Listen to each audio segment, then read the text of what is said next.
मुख्यमंत्री 2 गाड़ी से चल सकता है, लेकिन मुख्यमंत्री के साथ 50 गाड़ी चलती है। प्रधानमंत्री 3 गाड़ी से चल सकता है, प्रधानमंत्री के साथ 300 गाड़ियां चलती है। खाली चुनाव में खर्च है, चुनाव में केवल खर्च है। 2500 रुपया कुंभ मेला के नाम पर सरकार आनंद फानन में पास करा सकती है, लेकिन शिक्षा के लिए इसके पास पैसा नहीं है, नौकरी सृजन के लिए इसके पास पैसा नहीं है, डेवलपमेंट के लिए इसके पास पैसा नहीं है, लॉ एंड ऑर्डर के पास ही इसके लिए पैसा नहीं है, कल कारखाने के लिए पैसा नहीं है। नमस्कार, मेरी पड़ताल में आपका स्वागत है। मैं हूं अखिलेश पाठक। वन नेशन वन इलेक्शन यानी एक राष्ट्र एक चुनाव का बिल संसद में पेश हो गया। पहली बार लोकसभा के अंदर यानी पहली बार कोई बिल इलेक्ट्रॉनिक मशीन की वोटिंग के द्वारा पेश किया गया है। आप जान रहे हैं कि वन नेशन वन इलेक्शन का मतलब एक राष्ट्र एक चुनाव, यानी कि एक राष्ट्र में एक ही चुनाव होगा, यानी वो लोकसभा के चुनाव हो या विधानसभा के चुनाव हो या फिर नगर निकाय के चुनाव हो, वो चाहे पंचायत स्तर के हों या नगरीय निकाय के चुनाव हो। कैसे देखते हैं इसको? देखिए, पॉलिटिकल पार्टियों में जिस पार्टी का जो पार्लियामेंट में प्रतिनिधित्व है, वन नेशन और वन इलेक्शन के संदर्भ में हर पॉलिटिकल दल के नेता एमपी अपना ओपिनियन उसमें उन्होंने अपना उपस्थिति दर्ज करा दिया। अब सवाल एक उठता है, सवाल नंबर 1 कि जो सरकार अभी 1 महीना पहले 4 स्टेटों का चुनाव एक साथ नहीं करा सकती, वो एक नेशन और एक इलेक्शन कैसे करा सकती है? आप बता दीजिए।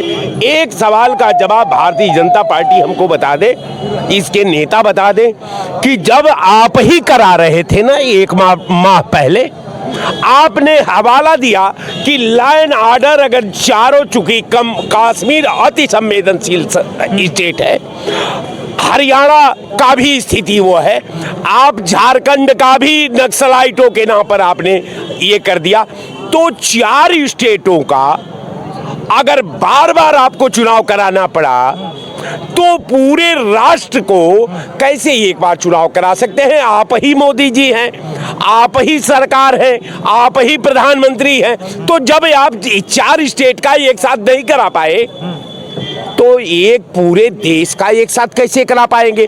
आप ही तो प्रधानमंत्री हैं। लेकिन कोविन रिपोर्ट जो सौंपी गई है सरकार को, उसमें ये भी जिक्र किया गया है कि आज़ादी के बाद जब संविधान लागू हुआ था उसके बाद लगा चुनाव हुए हैं, उसमें ऐसा ही नियम था कि एक ही चुनाव होते थे, तो फिर अब क्यों नहीं हो सकते? देखिए, उस समय का सिचुएशन और था।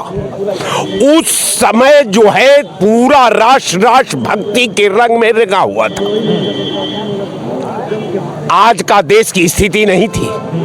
आज देश जो है धर्म और जात के कुनबे में बट करके इसका संविधान का पैरा के साथ समाज की सोच, समाज का क्रियाकलाप, समाज का व्यवहार तार तार हो चुका है।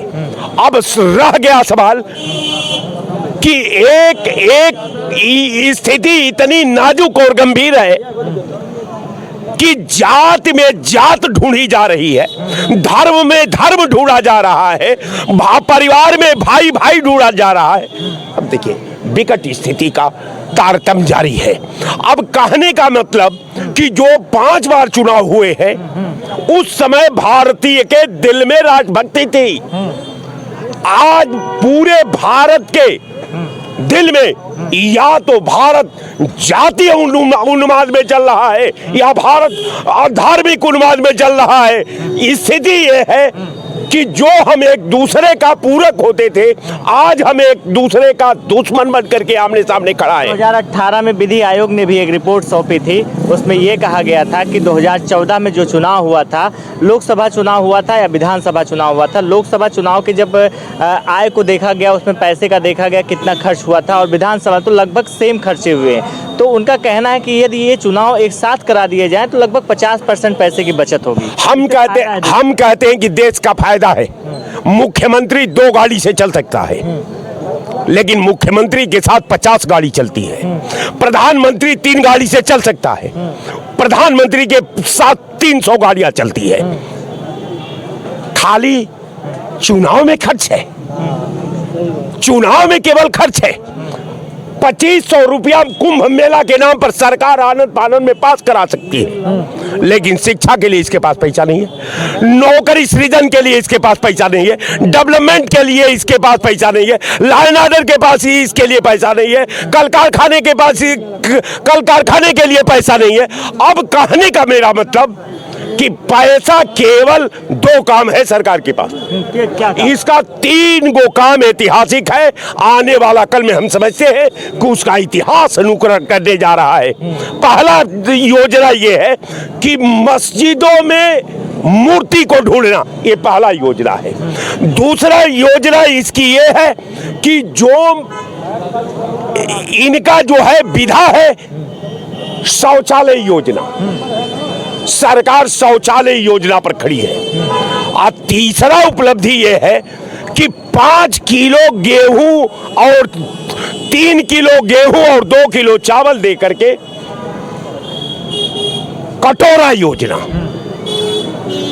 भाई हम काम नहीं करेंगे तो कहने का मतलब विपक्ष को दिक्कत क्या है? हमको दिक्कत नहीं है, सरकार को अपने सिस्टम से दिक्कत है, सरकार को अपने पॉलिसी से दिक्कत है, सरकार को अपने कूटनीति से दिक्कत है। हमको दिक्कत नहीं। दिक्कत ये है कि एक बात को हिंदुस्तान आपसे जानना चाहता है।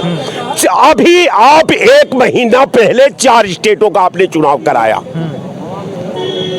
तो चारों स्टेटों का एक साथ चुनाव करा दिए होते, कम खर्चा पड़ता, लेकिन आपने ऐसा नहीं किया। आपने चारों स्टेटों को 2-3 पार्ट में बांट दिया, तो वहां 1 नेशन आपका काम नहीं कर रहा था, 1 पॉलिसी आपका काम नहीं कर रही थी, आर्थिक बोझ राष्ट्र पर पड़ रहा था, इस पे काम आप नहीं कर रहे थे। आप तो अपने मुताबिक, तो अपने पॉलिसी के मुताबिक, आप अपनी सरकार बनाने के मुताबिक आपने तो चुनाव 2 पार्ट में कराया, 3 पार्ट में कराया। तो कहने का मेरा मतलब, अच्छा, केंद्रीय कमेटी ने एक बात और बोला कि जो भी जब चुनाव होते हैं, हर दूसरे तीसरे साल कोई चुनाव होता है, तो उसमें जो काम करने वाले लोग होते हैं, जैसे कोई भी कर्मचारीगण होते हैं, उनको बार बार आने जाने में दिक्कत होती है, उनके पैसे का दोहन होता है। ये भी उसमें रिपोर्ट में लिखा गया है। ऐसा है कि जिसको जिस पैरे का ABCD ज्ञान नहीं है, अब आप देखिए, मैं आपको एक एग्जाम्पल देता हूं। एक बार बुद्ध से पूछा गया कि साहब क्या है समाज, तो उन्होंने कहा कि साहब संसार दुख सागरम। भाई बहुत